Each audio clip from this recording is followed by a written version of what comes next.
The next several podcasts are going to deal with bone, and bone can be considered a specialized connective tissue and then something more. As we think about bone, we might ask, what is the role of the skeleton? Like all connective tissue, bone consists of cells and extracellular matrix.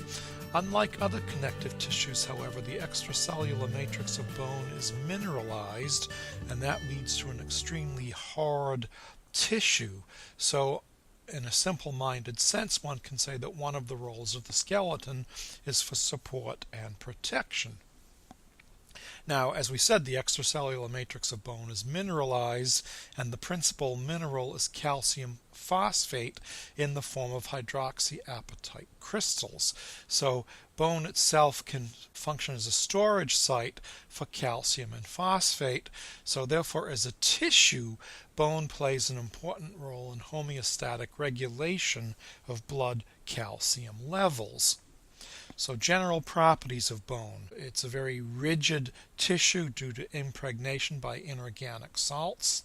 Unlike cartilage, bone is very highly vascular. It's also innervated, so bone is metabolically a very active tissue.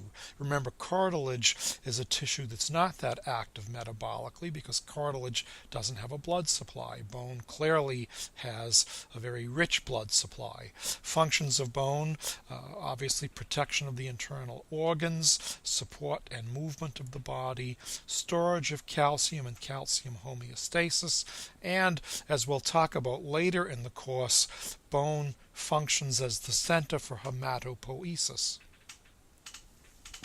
So your learning objectives. You should be able to recognize bone on glass slides and on histologic images. You should be able to distinguish between bone and cartilage on glass slides and on histologic images. Would like you to be able to describe the functions of the major cell types found in bone tissue. You should be able to describe bone formation, bone growth, and importantly bone remodeling, and we hope that you'll be able to correlate histology with physiology as these relate to bone formation and to homeostasis. As a general overview, we can consider bones the organs of the skeletal system. The structural components of bone would be bone tissue, and the structural components consist of, besides the bone tissue, hematopoietic tissue, adipose, blood vessels and nerves, and hyaline cartilage, especially if the bone is forming a freely movable or synovial joint. Now, bone tissue can be described as either compact bone or spongy bone. The compact bone, also called dense bone, and you can see that at the very edges of this section of a long bone. It's very dense, very compact, and that contrasts with the spongy or cancellous bone seen in the interior regions of the bone.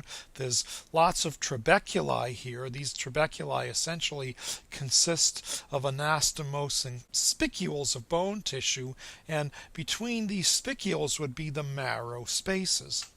Just as an overview of bone, extracellular matrix in bone is primarily collagen type 1. There are other collagens that are in the matrix, so there's some collagen 5, and then there's trace amounts of collagens 3, 11, and 13. The ground substance of bone consists of the non-collagenous proteins. We've seen some of these before in the other connective tissues, so there are various proteoglycans, glycosaminoglycans like hyaluronic acid, chondroitin, and keratin sulfate. There are various multi-adhesive glycoproteins, as there are in other connective tissues. In the case of bone, these multi-adhesive glycoproteins are some of the osteonectins, osteopontin, and sialoprotein. There are also bone-specific vitamin K-dependent proteins, notably osteocalcin, and there are various growth factors and cytokines that make up part of the bone matrix as well. We will talk about the fact that the bone matrix contains lacunae, and the principal bone cells lie in lacunae as they do in cartilage. There are some differences that we'll talk about. So there are lacunae in the bone matrix, and there are canoniculi. There are not canoniculi in the cartilage matrix. The canoniculi are important because the bone cells, as we'll come to appreciate, communicate with each other through gap junctions, and the bone cells put processes into the canoniculi. And we'll show you that histologically in a few minutes. We can describe 5 major cell types as we talk about bone, and we're going to just list them here. We'll go into these in much more detail later. Osteoprogenitor cells, these are derived from mesenchymal stem cells, and the osteoprogenitor cells give rise to all of the cells associated with bone except the osteoclasts. The osteoclasts are actually a bone resorbing cell. They're phagocytic cells that are derived from monocyte precursors that are found in the bone marrow. The osteoprogenitor cells do give rise to osteoblasts. Osteoblasts primarily secrete the extracellular matrix of bone. As the osteoblasts are secreting that extracellular matrix, they're eventually going to get trapped in lacunae. When the cells get trapped, they're going to be considered osteocytes, and the osteocyte is the main cell type of bone. And as we will show you, the osteocytes contact each other and communicate with each other through gap junctions, and the processes of the osteocytes run through these canoniculi. We're also going to talk about bone lining cells. These are surface cells where there's no active bone growth. This is just a cartoon showing cell types in bone. There are 2 principal precursor cells, the mesenchymal stem cell, which is going to give rise to the osteoprogenitor cells, and the other cells in bone will differentiate from these osteoprogenitor cells. So for example, the osteoblasts, osteocytes, and then there are periosteal cells and endosteal cells. We'll talk about these later. You can sometimes think of those as bone lining cells, but all of these cells are derived from the mesenchymal stem cell, and then within the bone marrow there's a granulocyte monocyte precursor, and that cell differentiates into the precursors of osteoclasts.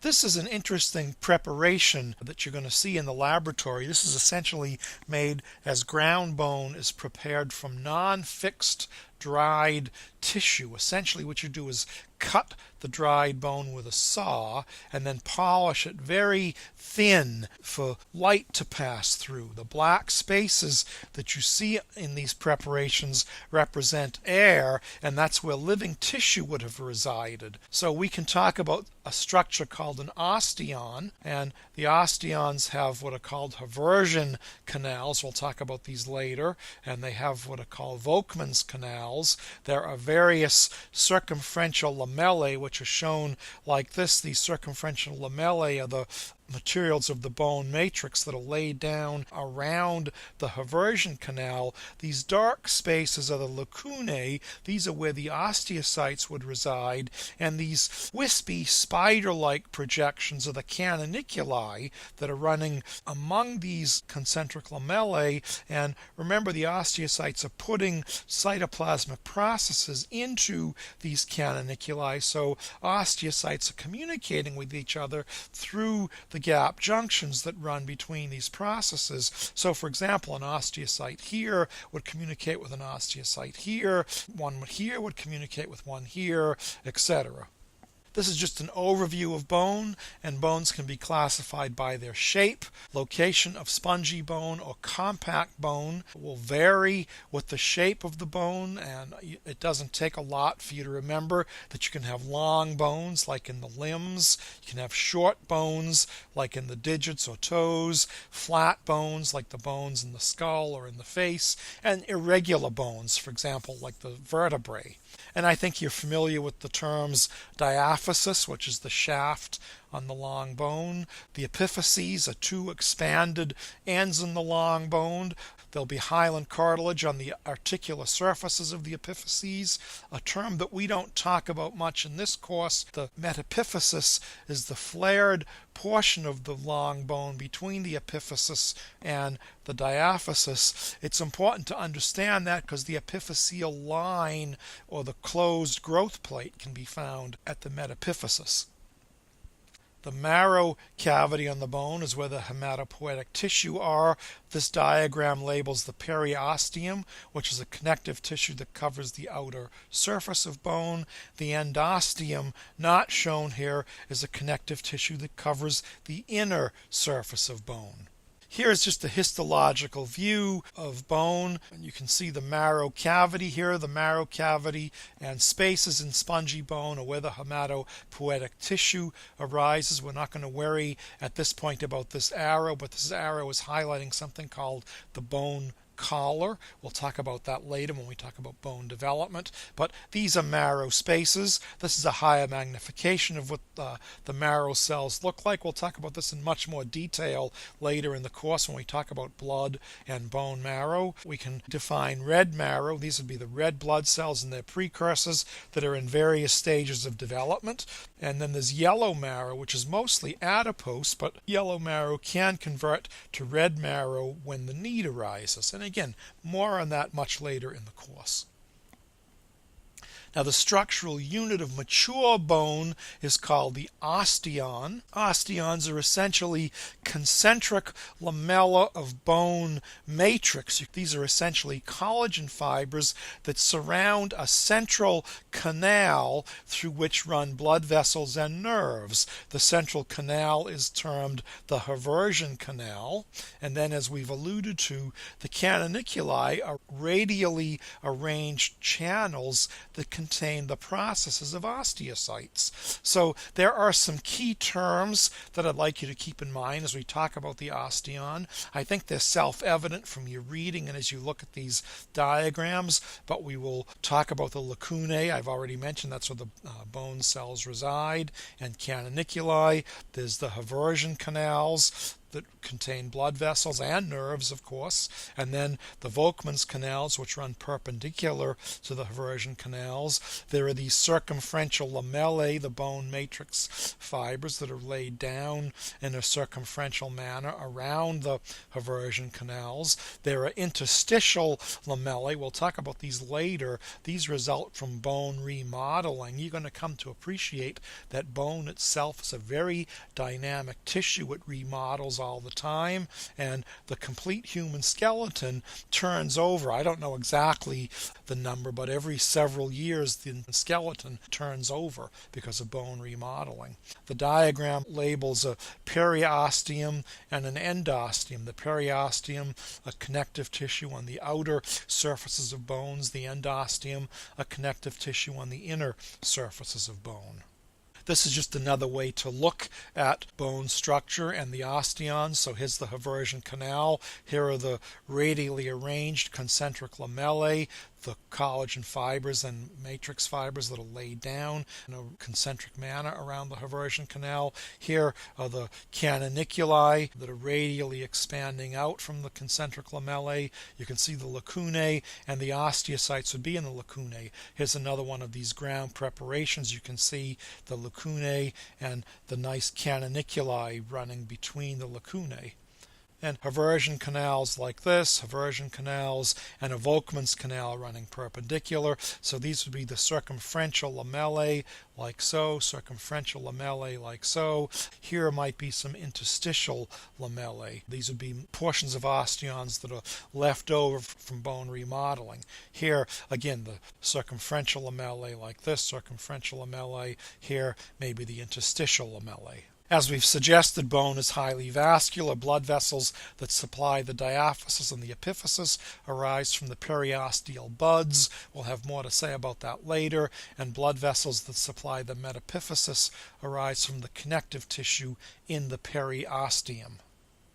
Immature bone is called woven bone. Sometimes it's given the name bundle bone, and it's interesting, the immature bone is not organized into lamellae as a mature bone would be. So here you can see mature bone with the concentric lamellae around the Haversian canal. In immature bone, the collagen fibers are more interlaced with each other. Immature bone is much more cellular than mature bone. The extracellular matrix of immature or woven bone has more ground substance in it. It stains more intensely with hematoxylin. It's not as heavily mineralized when it first forms as mature bone is. Immature bone forms fairly rapidly. It's the major type of bone found in the fetus. It is present in adults as bone is remodeled and as bone heals itself after fractures, but this immature or woven bone is converted to mature bone through the process of bone remodeling. This is histological views of decalcified bone. Immature bone on the left, you can see how it's much more cellular and it stains bluer with H&E stain as compared to the mature bone on the right. You can see the osteocytes in the lacunae here. There are far fewer of them, and you can see the concentric lamellae in the mature bone. You don't get that sense when you're looking at the immature bone.